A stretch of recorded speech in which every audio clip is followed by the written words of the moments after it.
No one expected the quiet shift in the air when he stepped closer, yet everyone who saw it later swore they felt something tremble, as if the moment itself took a breath. Mara had always believed her life moved in straight, predictable lines. Work, home, sleep, repeat. Simple. Manageable. Safe. But that evening, as the late autumn light stretched thin across Chestnut Street, something inside her flickered. She didn't know why. She didn't know what was coming.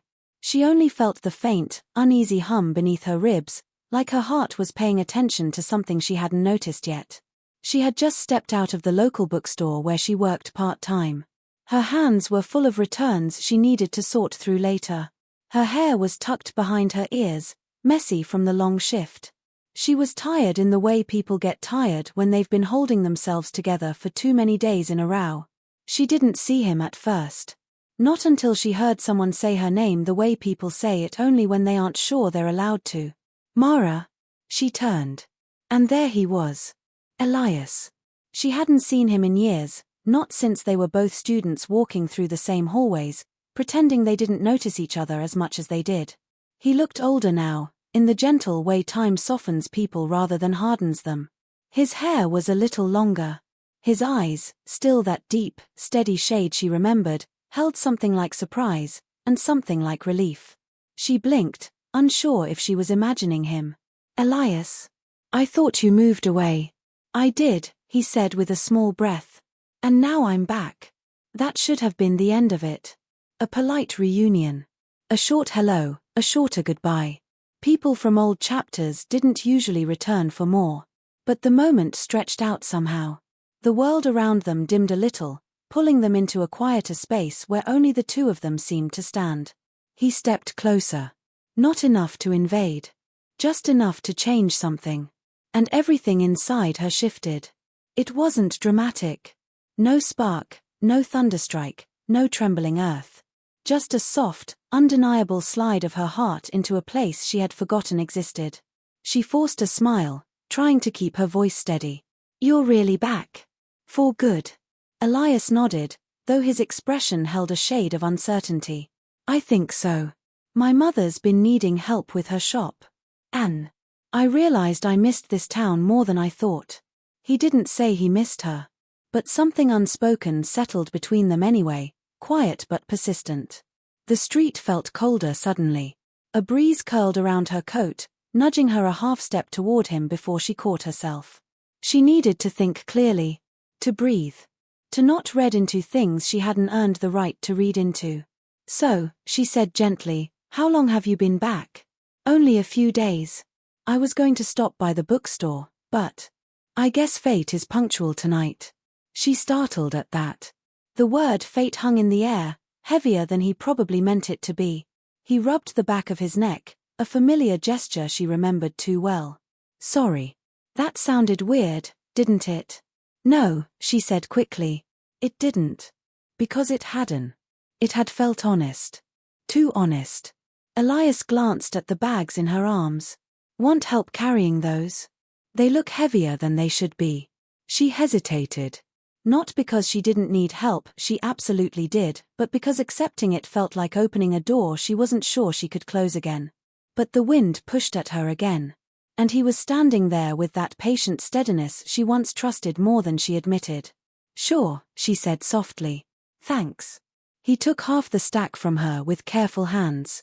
The kind that handled things, not just objects, with quiet respect. As they started walking down the street together, their steps fell into an old rhythm. One she didn't remember teaching herself. One he didn't seem aware he was matching. It was almost too easy. Too familiar. Too something. Mara tried to calm the rushing inside her. This was just coincidence. Just two people crossing paths again. But when he glanced at her, when his eyes warmed in that way she hadn't forgotten at all, the word coincidence felt like a thin blanket against a winter wind. She wasn't sure she was ready for whatever this was. She wasn't sure he was either. But the shift had already happened. And neither of them knew how much that single step, his step closer, was about to change their lives. If you're enjoying this story so far, please like the video and subscribe for more heartfelt tales. People say a heart doesn't change in a single evening, Yet Mara felt hers tilt the way a door does when someone touches it lightly from the other side. They walked slowly toward the bookstore, carrying the stack of returns between them in uneven piles. The street lamps were just waking up, casting warm halos on the sidewalk, softening everything into something gentler than the day had been. Mara kept glancing ahead so she wouldn't glance at him. She wasn't sure why she felt the need to be careful, only that her chest hummed like a plucked string. Elias walked with that quiet calm she remembered. He never rushed, never filled silence just to fill it. He let pauses breathe, and somehow, that made them feel safe instead of awkward. "So," Mara said, nudging the quiet. "Your mom's shop, is she doing okay?" He nodded, though his expression tightened just enough for her to notice. "She's managing. The shop has been slower this year, and she didn't tell me until recently. When I found out, moving back felt obvious." She heard the weight under his words. Not heavy enough to crush him, but heavy enough to make him stand a little straighter. "You were always like that," she said softly. "Like what?" "Stepping in when someone needed you." His eyes warmed, and she wished she could take the words back and keep them safe inside her instead. They felt too revealing. Too familiar. He didn't tease her, though. He never had. He only shrugged lightly. "Someone has to do the steady work." Something tugged at her chest again. The kind of tug that made her want to look at him longer than she should. They reached the bookstore, and Elias set his half of the returns gently on the counter just inside the door. The place was quiet, lit only by the small lamps the owner left glowing after hours. It created an amber hush that wrapped around them like a half-remembered melody. Mara pushed her hair back, trying to settle herself. "Thanks for the help. I appreciate it." "Anytime," he said. Then, after a beat, "Really, anytime." The words brushed close to something deeper, but she stepped back from it before it could reach her. "You want to see the place?" she asked, gesturing around. "Not much has changed." He smiled. "That's the best part." Chestnut books always felt like a sanctuary. They wandered between the tall wooden shelves, the scent of paper and old stories winding around them. Elias let his fingers hover near the spines, not touching, just acknowledging. "You still love it here," he said, noticing the gentle way she moved among the books. "It feels like breathing," she admitted. "Even on the hard days." He looked at her then, really looked. "Are there a lot of those?" She tried to laugh, but it came out thin. "I don't know. Maybe I'm just tired. Life gets heavy when you're carrying it alone." She regretted saying it the moment it left her mouth. It sounded too exposed, too unguarded. But Elias didn't flinch away or soften the truth with false comfort. He only stood quietly with her, giving her room to exist without pretending she was fine. "It doesn't have to stay that way," he said gently. Something inside her stilled. Not in shock, more like recognition. She opened her mouth, ready to deflect, ready to tuck her feelings back where they belonged. But just then, the front door rattled. Both of them turned.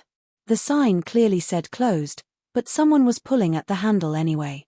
A shadow crossed the glass, uncertain but persistent. Mara frowned. "That's odd. Everyone knows we close before sunset." Elias moved a little closer to her, not protectively, just instinctively, as if he were positioning himself in the space where worry tried to slip in. The rattling stopped. The shadow leaned toward the glass. Then, slowly, the face became clear. Mara's breath caught. It was someone she hadn't seen in a long time. Not since the day everything in her life had tilted in a direction she still didn't know how to talk about. Her pulse jumped, a startled beat against her ribs. Of all the people who could have shown up tonight, this one was the last she expected. Elias noticed her reaction immediately. "Mara? Who is that?" She didn't answer. Couldn't yet. The person outside tapped the glass lightly, signaling they needed to speak to her urgently, judging by their expression.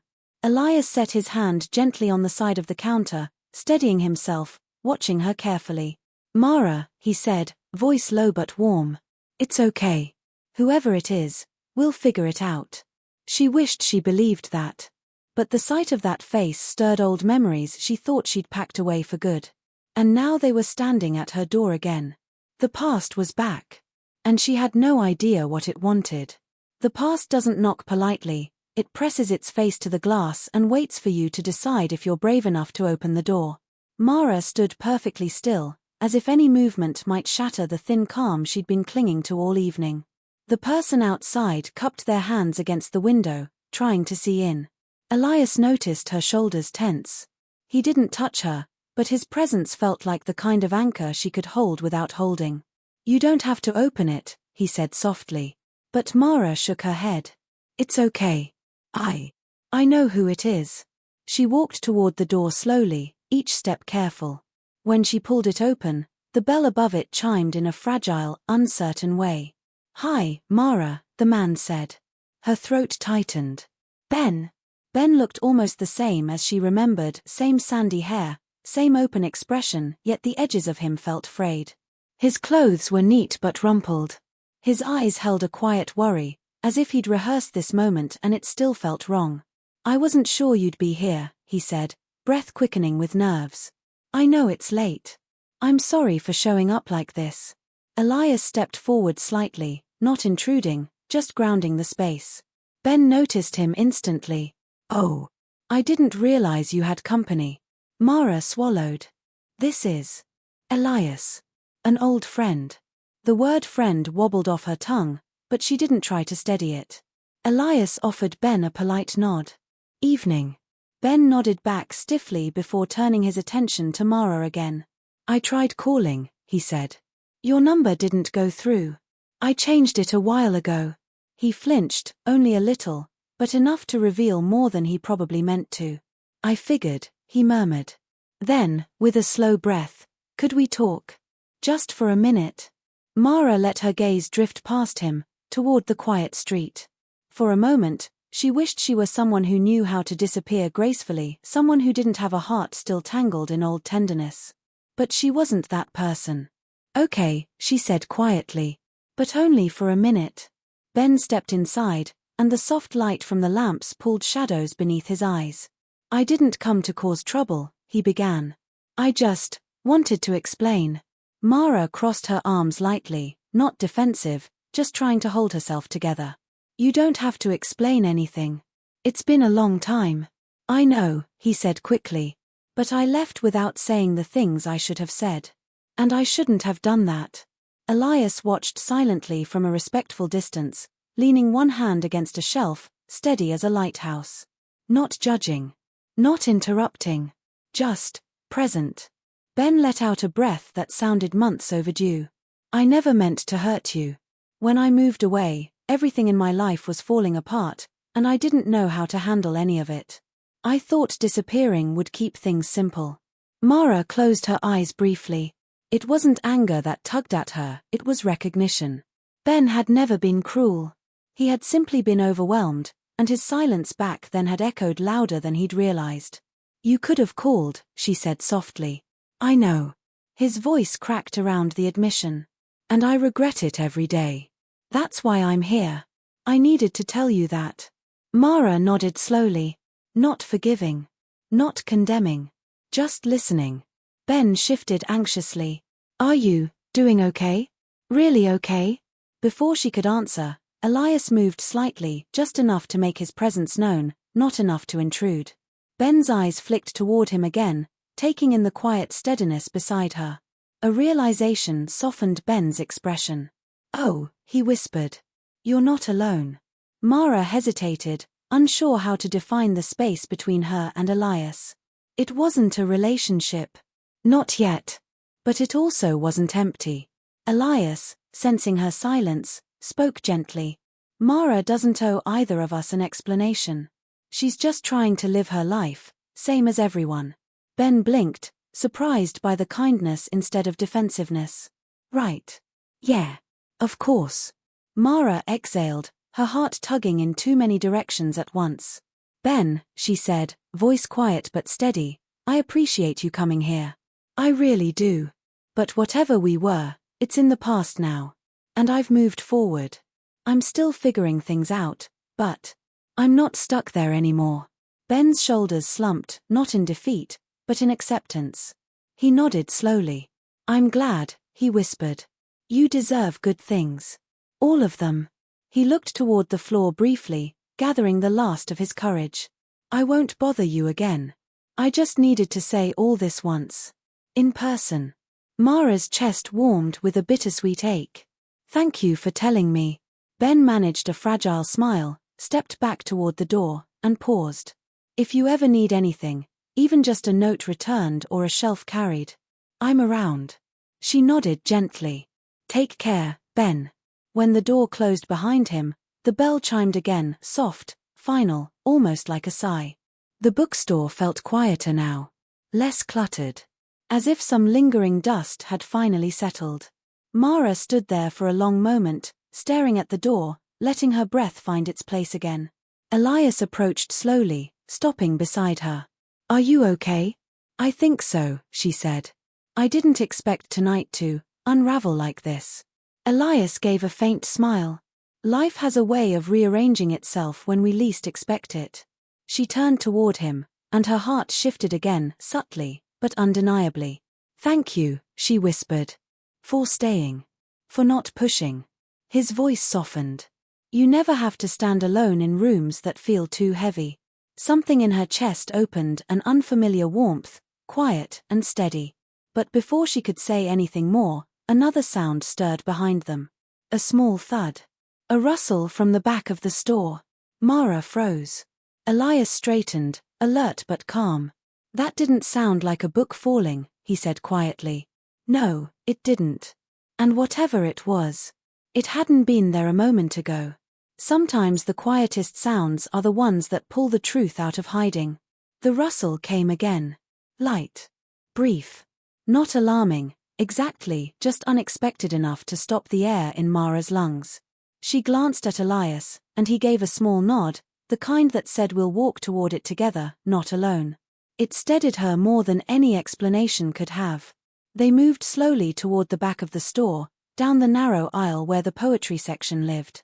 The lamps cast gentle pools of amber light on the floorboards, leaving soft shadows that swayed with each step they took. Mara whispered, it might be the heater vent. It makes noise sometimes. Maybe, Elias murmured. But let's just be sure. Another soft thump, like something brushing against a shelf.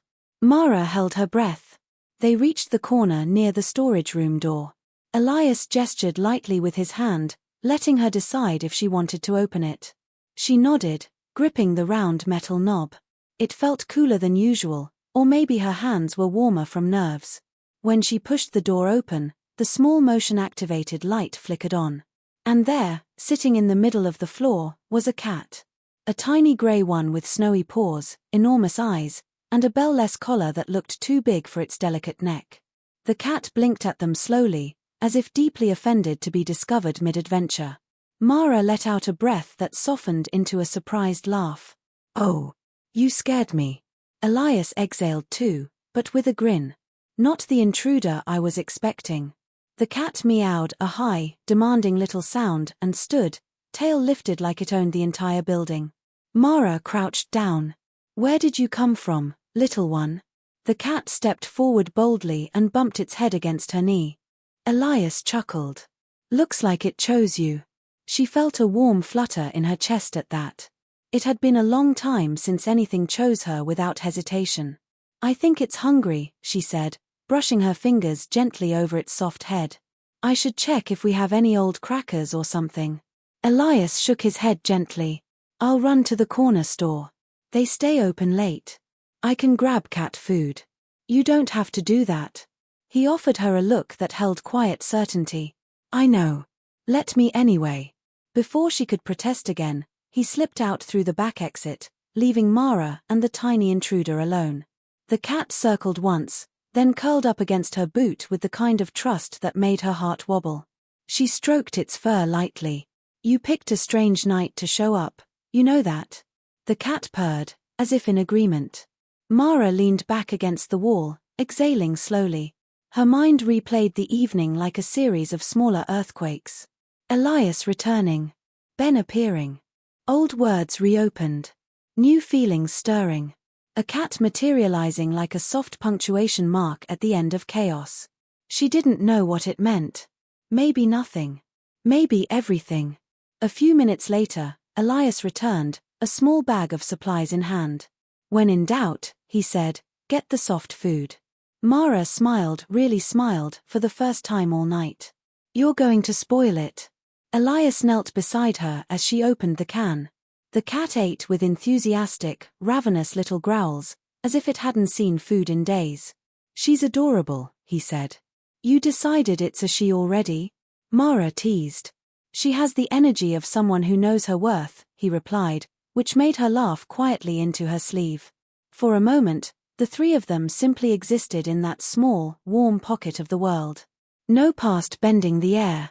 No future demanding answers. Just a cat purring and two people who weren't ready to name the shift between them. After the cat finished its meal, it climbed into Mara's lap and settled there like a tiny, vibrating stone of trust. What are you going to do with her? Elias asked. I don't know, she admitted. Maybe she already has a home. Or maybe she wandered in because she needed a soft place to land. His voice held a meaning far beyond the cat. And Mara felt it. She looked at him. Really looked. There was something growing here, gentle, steady, the opposite of the sharp ache she once knew. Something she wasn't sure she deserved, yet something she didn't want to run from. But before she could say anything, her phone buzzed. She frowned. It was a number she didn't recognize. Elias noticed her hesitation. Everything okay? I don't know, she said softly, answering the call. A woman's voice came through, breathless, anxious. Is this Mara Thompson? Yes, she said. Who is this? I'm calling about Ben. The woman's voice wavered. He asked me to contact you if anything happened. He was in an accident a few minutes ago. Mara's breath broke. Elias took a step closer instantly, steadying without touching. The woman continued, voice cracking. He's asking for you. The bookstore seemed to tilt. The cat in her lap lifted its head, sensing the shift in the air. Mara closed her eyes, heart stumbling in a way that felt nothing like the warmth from earlier. Everything she thought she'd settled with Ben suddenly felt unfinished again. Some moments arrive like a whispered warning, and others crash in as if the world demands you choose who you'll be when the dust settles. Mara's pulse stumbled into a frantic rhythm. The phone felt heavy against her ear, heavier than the news itself, which struck like sudden cold air. Where is he? She asked, her voice barely steady. At the county clinic, the woman replied. He's awake, but shaken. He kept saying your name, so I thought I should call. Mara thanked her, ended the call, and lowered the phone slowly. The room seemed too still, too fragile around her. Elias stepped closer, voice gentle but sure. What happened? She took a breath that felt too thin. Ben, he had an accident. He's asking for me. Elias nodded. Not with jealousy. Not with fear. Just understanding, quiet and grounded. Do you want to go? He asked. She looked down at the tiny cat curled against her leg, then at the warm lamplight, then at Elias, who stood there like someone who wouldn't pull her in any direction but the one she chose. I don't know, she whispered.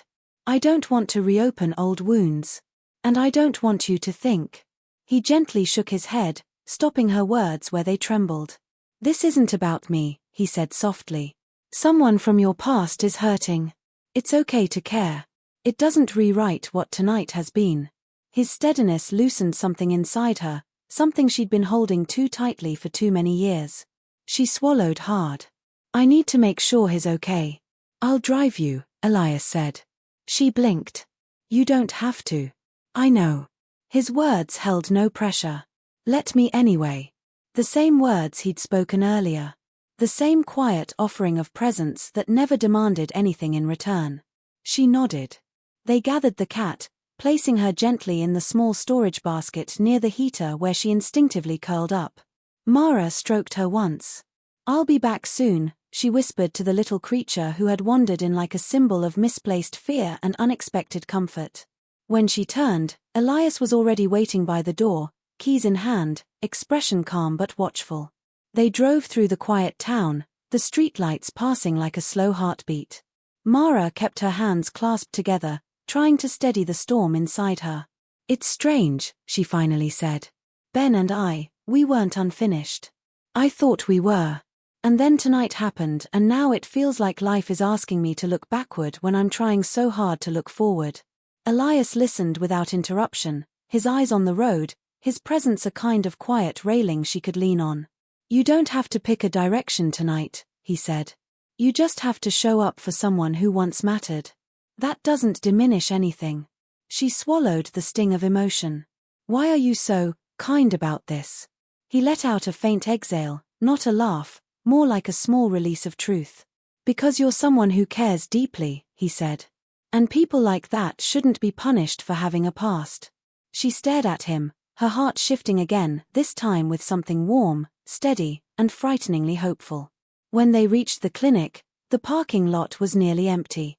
A nurse led Mara to a small room where Ben lay propped against thin pillows, a shallow cut on his forehead, his arm in a sling. His eyes lit with quiet relief when he saw her. Mara, he whispered. Thank you for coming. She stepped closer, but not too close. I'm glad you're okay. Ben nodded weakly. It wasn't serious. Just scary. And after the conversation earlier, I don't know. I guess I panicked. She sat in the chair beside his bed, hands folded in her lap. You don't need to worry, she said gently. I heard you earlier. I understood you. There's nothing more you need to fix. He closed his eyes for a moment, breathing in the truth of that. I just didn't want to leave things unfinished again, he murmured. You didn't, she assured. He opened his eyes slowly. And, the guy who came with you. Elias. He seems like someone who stands where he says he'll stand. Mara felt warmth pull through her chest. He is. A soft smile touched Ben's face. Good. I'm glad you have someone steady nearby. You deserve that. She squeezed his hand once, brief, kind, final, and stood. Rest, she whispered. Tonight was a lot for all of us. He nodded, eyes soft with gratitude rather than longing. When she walked back to the lobby, Elias was waiting in a corner chair, posture relaxed, expression unreadable but warm. He stood when he saw her. How is he? He asked. He'll be okay, she said. Anne. I think I will too. They stepped outside, the night crisp and cool around them. For a long moment, neither spoke. The silence between them no longer felt like a pause, it felt like an invitation. Mara looked up at him. You didn't have to stay. I know, he said again, voice quiet but steady. But I wanted to. A gentle wind drifted between them, carrying the faint scent of upcoming winter. The world felt different now, lighter, rearranged, honest. Elias, she said softly. He turned toward her fully. Tonight meant something, she whispered. To me. I just don't know how to name it yet. He smiled gently, that warm, grounding expression she had never forgotten. You don't have to name it, he said. Just let it grow. And somehow, that was exactly what she needed. They drove back to the bookstore, where the tiny grey cat blinked sleepily at them from her basket, as if guarding the place until they returned. When Mara picked her up, the little creature curled instantly into her arms. Elias brushed a strand of hair behind his ear, watching the scene with quiet admiration. Looks like she's yours now, he said. Mara felt something settle and open at the same time. Maybe she wandered in on the right night, she said. Elias's voice softened. So did I. The moment stretched gently between them, full of promise, unhurried, waiting for the world to open its next chapter. And for the first time in a long while, Mara felt ready to step into it.